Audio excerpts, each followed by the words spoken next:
Tonight, a question that most Americans aren't even asked: is Israel using the U.S. military to fight its wars? Think about that for a moment. Most Americans trust that our soldiers, our airmen, our Marines are deployed for the defense of our country. But the reality is far more complicated. Washington has a long history of sending American troops abroad, ostensibly in the name of national security. But what if that security is not ours to begin with? What if, instead, American troops are being positioned to protect someone else's borders, someone else's agenda, someone else's wars? Take a moment and look at the maps. Look at the satellite imagery. Reports of troop movements near Israel's borders are not subtle anymore. They are undeniable. American aircraft, military personnel, equipment quietly arriving in strategic locations. Ask yourself why now? Who benefits from this? And more importantly, whose lives are being risked? It is one thing to support an ally, as nations do. But it is another thing entirely when the lives of Americans are potentially being placed directly on the line for someone else's strategic ambitions. That is the question we need to confront tonight. Because when the U.S. military becomes a shield for foreign interests, the consequences are not abstract, they are very real, and they are American lives on the line. Consider this: while most Americans are focused on inflation, on domestic policy, on elections, these deployments happen quietly behind closed doors. They aren't debated in Congress in any meaningful way. They aren't discussed in town halls. They simply appear positioned, staged, ready for action, as if American soldiers themselves are now pawns in a chessboard far beyond the public's awareness. And it is not speculation. There is documentation, satellite imagery, military reports, procurement data, and congressional briefings show that U.S. forces are being positioned strategically in ways that suggest more than routine exercises. These are combat-ready deployments. Every fighter jet, every logistical convoy, every special operations unit positioned in proximity. These are not symbolic gestures. These are assets ready to engage in battle. So when you ask yourself tonight, why are American troops in harm's way in a foreign land? Consider this: it is not merely about diplomacy or deterrence. It is about influence, about strategy, and ultimately about someone else's borders. The real question is who is in control and who bears the risk. And that question, that uncomfortable, politically charged question, is one that this country deserves to confront. Let's start with what everyone already knows, but maybe doesn't fully grasp. The United States gives Israel billions in military aid every year. To be precise, $3.8 billion in cash assistance annually. That number alone is staggering, but what does it really mean? It means tanks, jets, missiles, ammunition, advanced communications equipment, intelligence support, the most sophisticated military tools on the planet. On paper, this is framed as a partnership. Israel is considered a key ally in the Middle East, a democratic bastion in a region that has long been unstable. But let's unpack this a bit further. Over the past decade, there's been a subtle but significant shift in the nature of this partnership.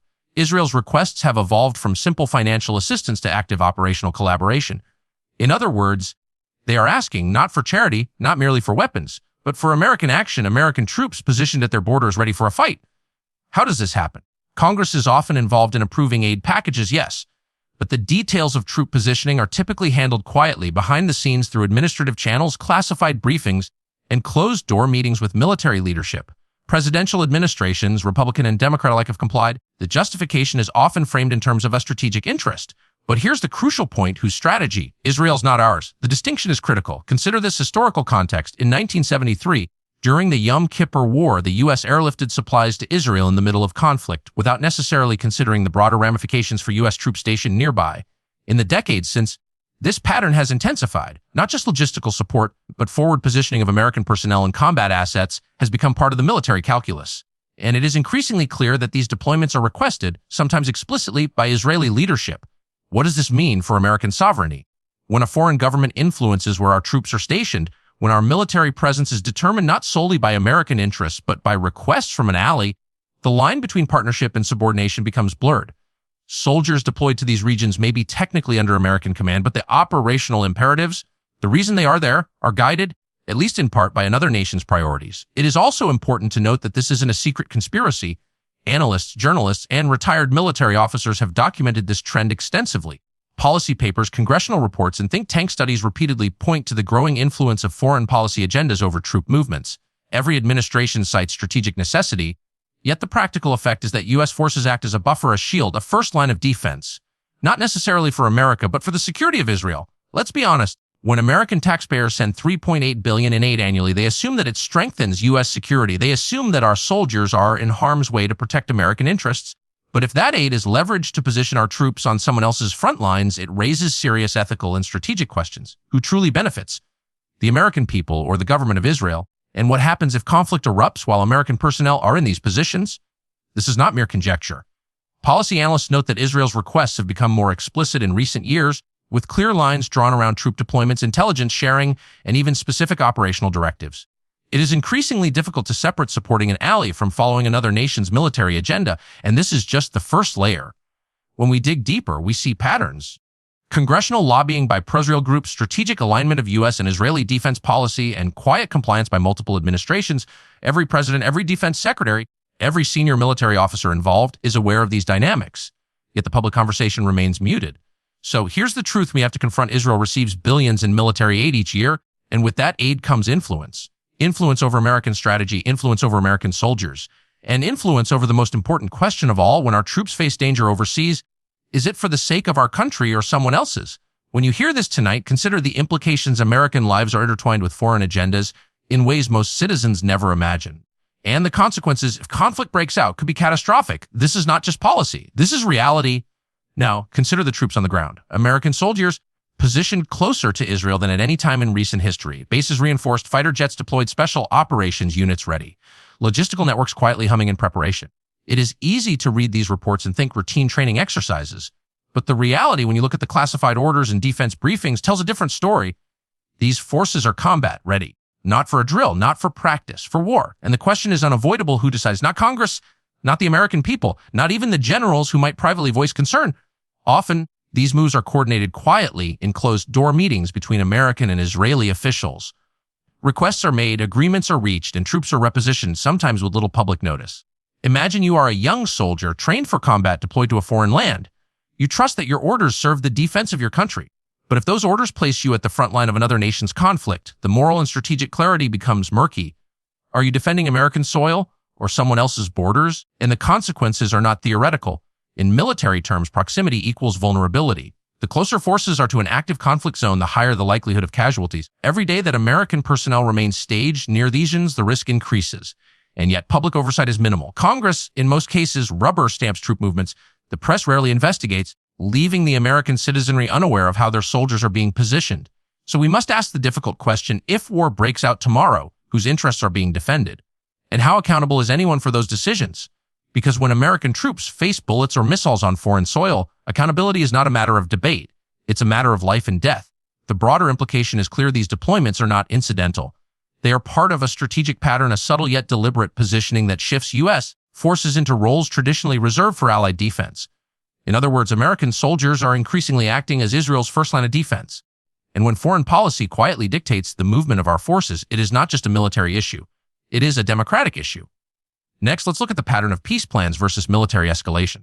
Every administration claims to pursue peace in the Middle East: diplomatic initiatives, ceasefires, negotiations, public statements praising dialogue. But history tells a different story.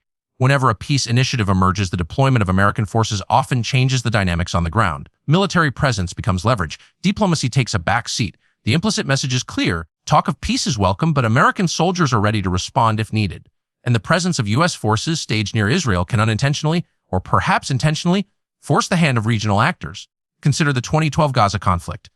Peace talks were underway, yet U.S. forces were quietly preparing, on standby for potential involvement. The balance of power shifted not through negotiation, but through the unspoken pressure of American military readiness. This pattern has repeated over and over.